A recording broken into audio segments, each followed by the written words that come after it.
Agradecemos mi compañero Enrique Medina Vidaña y yo, Arturo Guzmán Arredondo, esta invitación de la Escuela Nacional de Formación y Profesionalización Sindical.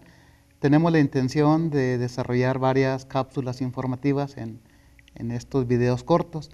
Este primer video abordará el tema de estructura y dimensión del sistema educativo nacional, que es un componente que estamos recuperando del Panorama Educativo de México 2015, indicadores del sistema educativo nacional para educación básica y media superior, que editó el Instituto Nacional para la Evaluación de la Educación el año 2016. Quiero comentar que desde 2003 el Instituto diseña, implementa y actualiza este sistema de indicadores educativos y lo publica anualmente en un documento que ya es emblemático para el Instituto, titulado El Panorama Educativo de México. Con esta publicación, el Instituto contribuye a generar y difundir información relevante sobre el grado de cumplimiento del derecho humano a una educación obligatoria de calidad en México. La información que se brinda pretende ofrecer elementos para elaborar diagnósticos sobre el desempeño del sistema educativo nacional y también de los sistemas educativos en las entidades federativas, así como de utilidad también para proponer y diseñar soluciones a los problemas de la marcha de la educación en nuestro país. En México hay grandes logros, sin embargo, se requiere redoblar los esfuerzos para que todos los niños y niñas tengan escuelas dignas y funcionales en las que se garantice una atención pertinente, inclusiva y sin discriminación alguna. En el terreno de los aprendizajes es donde tenemos los logros más bajos o los menores logros. Incluso en los estados donde hay más altos desempeños, estos resultados aún no son satisfactorios. El Panorama Educativo de México 2015, que es el documento en el que basamos esta intervención, es un texto de más de 500 páginas que está organizado en 6 capítulos. Y hay un último apartado donde se presenta una selección de indicadores para cada una de las entidades federativas. Hay una publicación más reciente del mes pasado, agosto de 2017, que presenta algunas cifras actualizadas al ciclo escolar 2015-2016, tanto para educación básica como para educación superior, tanto del sistema educativo nacional como cada uno de los sistemas educativos estatales. Estos datos de los indicadores quiero destacar que también están disponibles en la página del Instituto, particularmente dentro del Sistema Integral de Resultados de las Evaluaciones, conocido por sus siglas como CIRE. Dentro del capítulo 1 voy a destacar algunas cifras, y esta es una provocación para invitarlos a leer el texto completo. En el capítulo 1 es donde se aborda con precisión el tema de esta primera cápsula, estructura y dimensión del sistema educativo nacional. Y destaca el documento que al inicio del ciclo escolar 2014-2015, el sistema educativo nacional atendió a más de 36 millones de alumnos en 257.334 escuelas y planteles, con una atención brindada por 1.905.722 docentes. De ese tamaño es la estructura del sistema educativo nacional. De este total de alumnos, que son 36 millones, casi 3/4 partes cursaron la educación básica, que es el 72%, en media superior el 13% y casi el 10% en educación superior. Más de la 1/4 parte de la población de México, es decir, 1 de cada 4 mexicanos, cursó algún nivel obligatorio, en total casi 31 millones de niños y jóvenes, de los cuales el 84%, casi 26 millones, estudió en educación básica y 15.6% en educación media superior. Estos son en la educación que denominamos tramo obligatorio de la educación preescolar a media superior. Este sistema educativo nacional de México es el tercero más grande de todo el continente americano, solamente por debajo de Estados Unidos y de Brasil, que tiene Estados Unidos 57 millones, Brasil 46 millones en educación obligatoria. Recordemos que México tiene casi 31 millones de estudiantes.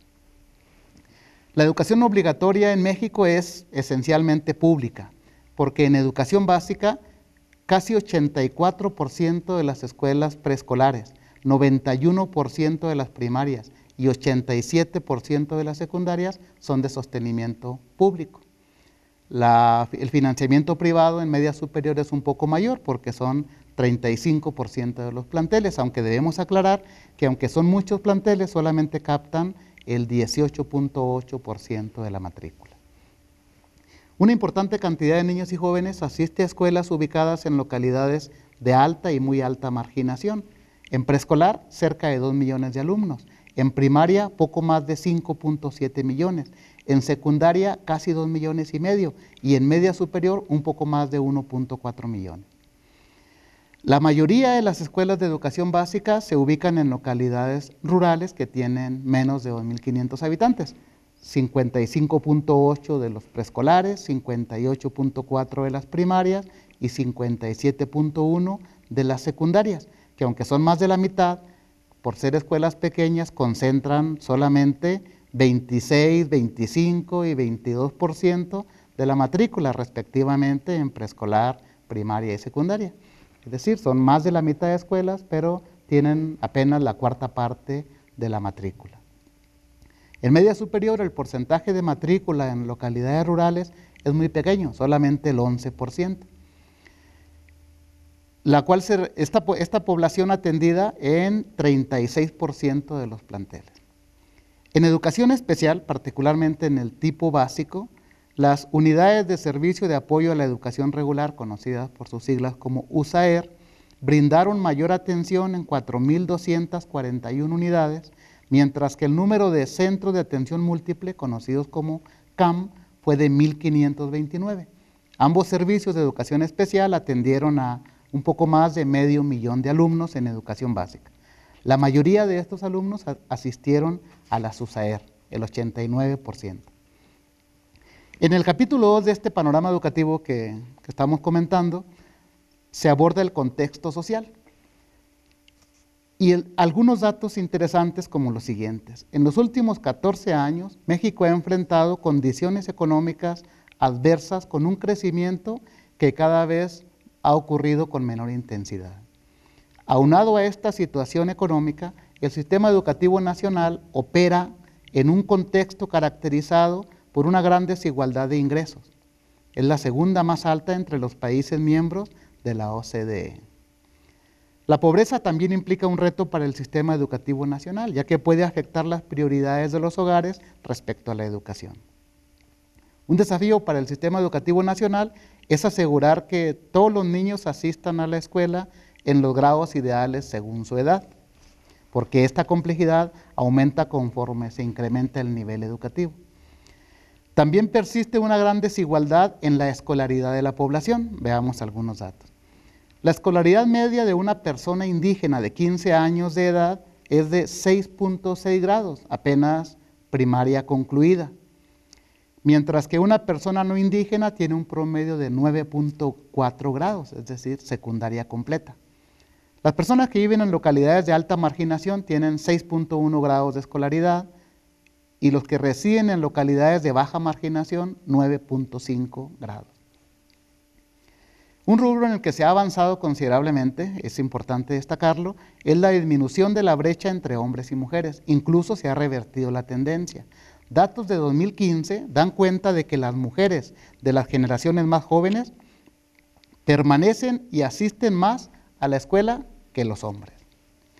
En el capítulo 3, en cuanto a agentes y recursos, el documento destaca la vulnerabilidad de los servicios educativos creados para la atención de la población de localidades pequeñas, rurales, indígenas y migrantes. En las secundarias comunitarias y en las telesecundarias, por ejemplo, apenas el 15% de los alumnos, han repetido al menos un grado. No es apenas porque es muy alto el porcentaje desde que entraron a la escuela, mientras que en el resto de las secundarias solamente el 8% de los alumnos han repetido algún grado en su trayectoria escolar.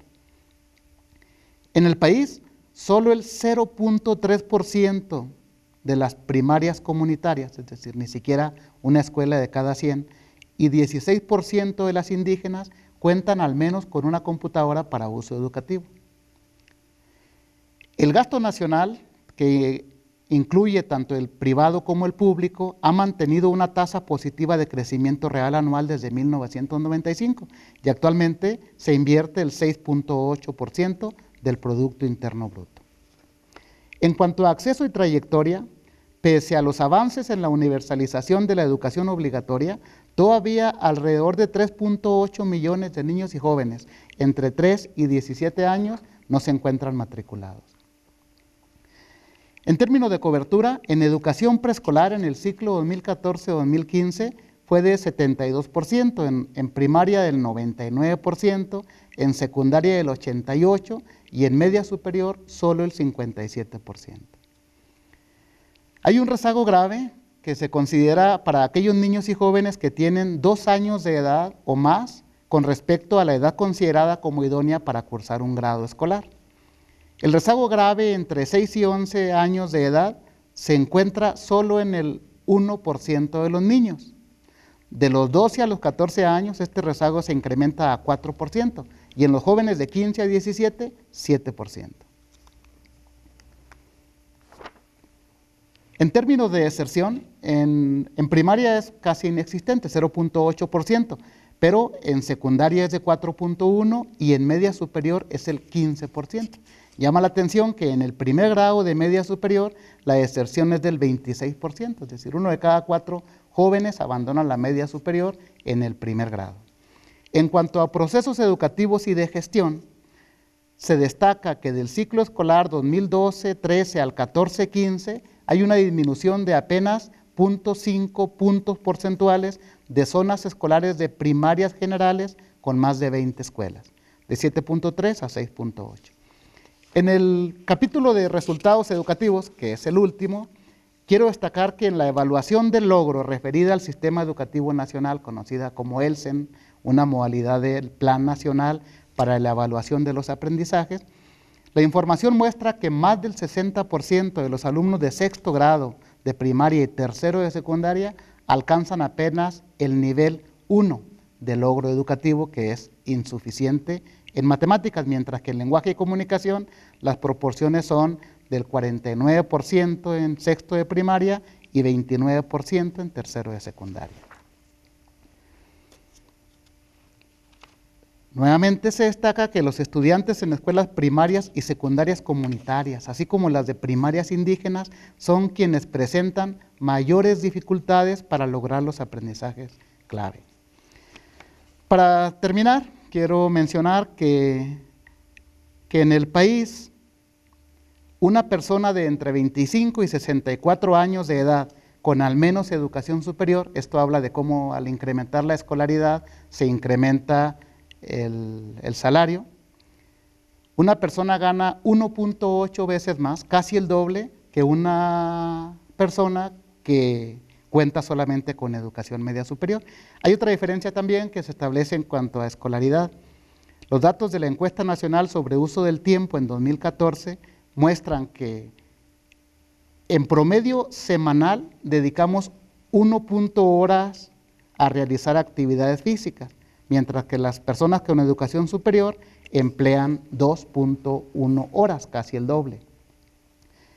El último dato que presento en esta primera cápsula es que en México las personas de 25 a 64 años dedicaron en promedio 0.9 horas semanales a la lectura no obligada y utilizaron más horas de su tiempo libre en la lectura cuando alcanzan un mayor grado escolar. Cierro comentando. Los que tienen educación superior completa leen 1.8 horas en promedio semanalmente, mientras que los que tienen media superior dedican 1.1 horas, es decir, 42 minutos menos que los de educación superior. Y si solo completan la educación básica o no tienen completa este tipo educativo, dedican menos de 1 hora a leer como parte del uso del tiempo libre. Con esto cerramos esta primera panorámica del sistema educativo nacional.